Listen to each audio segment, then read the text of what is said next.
Treasury Secretary Jacob Lew has declared the federal government will run out of borrowed money by October 17th. The only way to keep this from happening is to raise the debt limit, according to the secretary. The debt ceiling already stands at $16.7 trillion, and that's trillion with a T. That's almost $53,000 for every citizen in this country. Even with the government shutdown, tremendous amounts of spending still occur. This deficit spending continues to add to the national debt.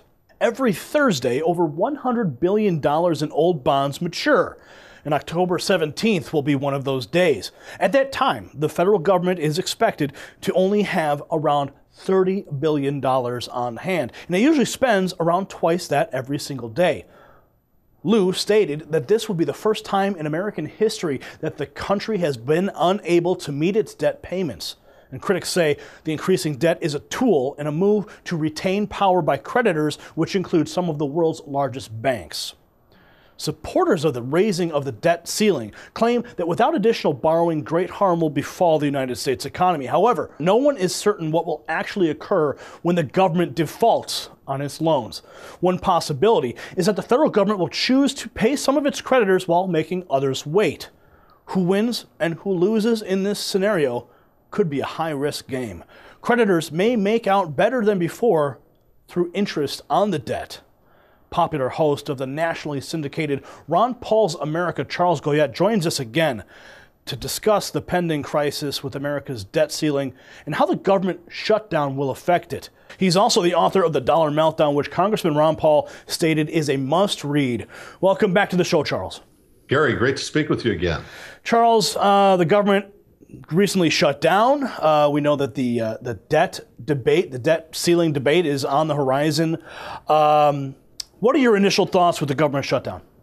Well, it's over the wrong thing entirely. I mean, we're talking about shutting down the government over a spending resolution and Obamacare and raising the debt ceiling. What we should really be concerned about is the long-term consequences of all this. Look, the focus is on this tiny little battle, but the larger war is being lost. This is the beginning of the new fiscal year 2014.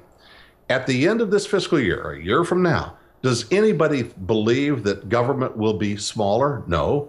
That the debt will be less? No. That taxes will be significantly lower? No. Nobody believes any of that. Government will have grown. The dollar will be worth less. The government will be spending more money, and the burden on our once productive economy will have grown. That's the real war that they should be fighting now. Charles, why do we seem to be having the same conversation every year about the debt crisis, the debt ceiling? It's just a perpetual argument and a debate over this. You know, Gary, they're going to become a lot more heated, too, as we go on. We're at the point now where the pie, it was one thing when America was productive, the American dream was intact, the economy was robust and growing, and they could come up with all kinds of programs, and the governing classes could fight over their constituencies and their giveaways and so on. The pie is shrinking. We can barely eke out 2% growth in this economy right now. So resources are really beginning to dwindle to the state, and the appetite for the state is ravenous. So if you're going to have a welfare state, if you're going to have a warfare state, if you're going to have a total surveillance state and a surveillance industrial complex, if you're going to have all of these things, then they're going to be clawing one another's eyes out over the scraps of revenue that are available to pay for these things. It's going to get much, much worse. Well, Charles, how do we get to this point? What has led us to this current debt crisis? Yeah, we've been led to this crisis because for a couple of generations, politicians have cultivated the idea that they can win office by giving things to their constituents. And the American people have bought it, hook, line, and sinker. So where do the politicians get the money to provide the things that they give to their constituents? They get it from their constituents. You're speaking of pork. Yeah, this is a case of the snake swallowing its own tail. I mean, the politicians buy elective office by taking money from the people and then promising to give them something in return. Of course, it's a loser's game. It's a fool's game, and it is beginning to end right now. The American people are complicit in this calamity as well, though, because everybody has been willing to believe that they can live at the expense of somebody else, that they can have health care at somebody else's expense, education at somebody else's expense, retirement at somebody else's expense that somebody else will provide for them, and they can conduct a global military empire at the same time. What do you say about the monuments in Washington, D.C. and nationwide, the national parks being closed in the wake of this government shutdown and looming debt ceiling debate? Well, it's amazing to me how much we can do without the federal government. You know, Gary, I'm in Arizona. The Grand Canyon, this is the Grand Canyon state. It's a big part of our tourism economy, very important. Charles, did the government shut down the Grand Canyon? Oh, sure. But you know, when Clinton was president and Gingrich was in the House during that government shutdown, the governor of Arizona said, well, you can shut down the Grand Canyon federally if you want, but it's in our state. And so he dispatched, some state park people and the National Guard and some other employees up to the Grand Canyon to keep it open so we could keep this center of commercial activity going. Now that all proved to be moot because over the course of the weekend, the Congress and the president reached a deal. But the truth is that all of these functions can be run without the state. And by the way, we hear from the government constantly. We hear from its employees constantly that they're involved in public service. Oh, they're involved in public service. It's not self-service. They don't just work for their paycheck. So if it's public service, why don't they keep the monuments open on their own time, at their own expense, if they're so devoted to it, so the little children can go to the national monuments and go to the Jefferson Memorial and so on.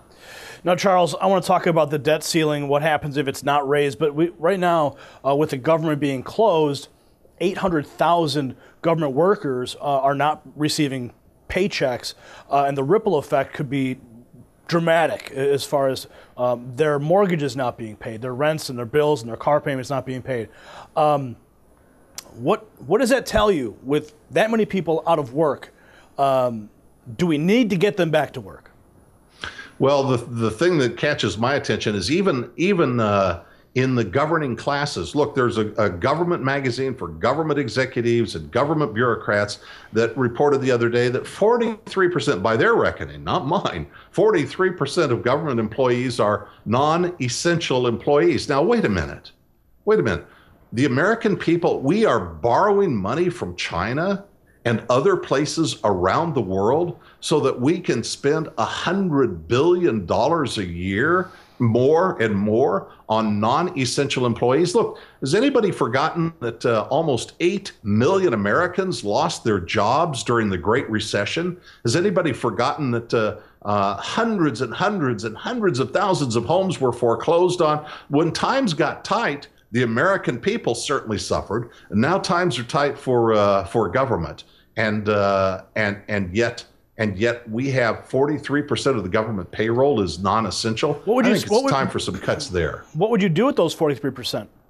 They'd have to go out and find real jobs, but you get a double bonus. It's a double play, because not only do they stop draining resources from the taxpayer for performing non-essential functions by their account, not by mine.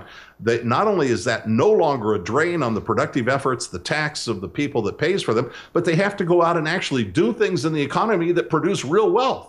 They have to provide and their services and their skills to people to make things that people actually want, to provide services that people are willing to buy. This actually grows the economy instead of depleting the strength and the robustness of the economy. Now, what about the debt ceiling? What's going to happen if the debt ceiling is not raised? Gary, the debt ceiling will be raised. Look, it's in the interest of the Republicans to raise the debt ceiling. It's in the interest of the Democrats to raise the debt ceiling. It's in the interest of the governing classes to raise the debt ceiling. Now, it's not in the interest of the American people. It's not in the interest of the long-term vitality of the American economy. It's not in the interest of the little children that you see on the playgrounds of America and the schoolyards today, who will be burdened with a level of crushing debt that they will never be able to work out from under because of this spending madness of our era. But the government will raise, the debt ceiling will be raised because the Republicans and Democrats both believe in big government, more spending, and more debt. Now, what about the spending? Why is spending not cut to eliminate the need for raising the debt ceiling? You just mentioned 43% of government workers are non-essential. How come they are not going in and just cutting the fat out of government? Yes, because those are constituencies of the elected classes. Look, the Republicans and Democrats, they fight among themselves, visibly in the light of day, but down in the basement, After the close sign is put on the front door of the Capitol, down in the basement, they're all about the growth of government. This is their constituency. This is how they perpetuate their hold on power. You asking people who have spent their entire lives developing, cultivating the skills to achieve political power to suddenly say, we have this political power now and we want to devolve it back to the people. Here's the ring of power, Frodo. Get rid of it. Drop it. They won't do it. They have spent their lives lusting after power, and now that they have it, they're not going to give it up. Charles, who are some of those players you're speaking of in Washington that are leading this drive? Well, I mean, it's the establishment of the Republican Party and the establishment of the Democratic Party. I mean, they are more alike than different on these issues. You see the leadership of both houses, the leadership of the Republicans, Democrats alike, both wanted to bomb Syria. Both wanted to open up a new front in the endless war on terrorism. It took the people to object to it. So, I mean, the leadership's in lockstep on all these issues of the global military empire, fiat money and the Federal Reserve, the growth of government, deficit spending, giving things to people with money that has to be borrowed. Charles, we got to take a break, and when we come back, I want to talk to you about who benefits from the debt ceiling being raised.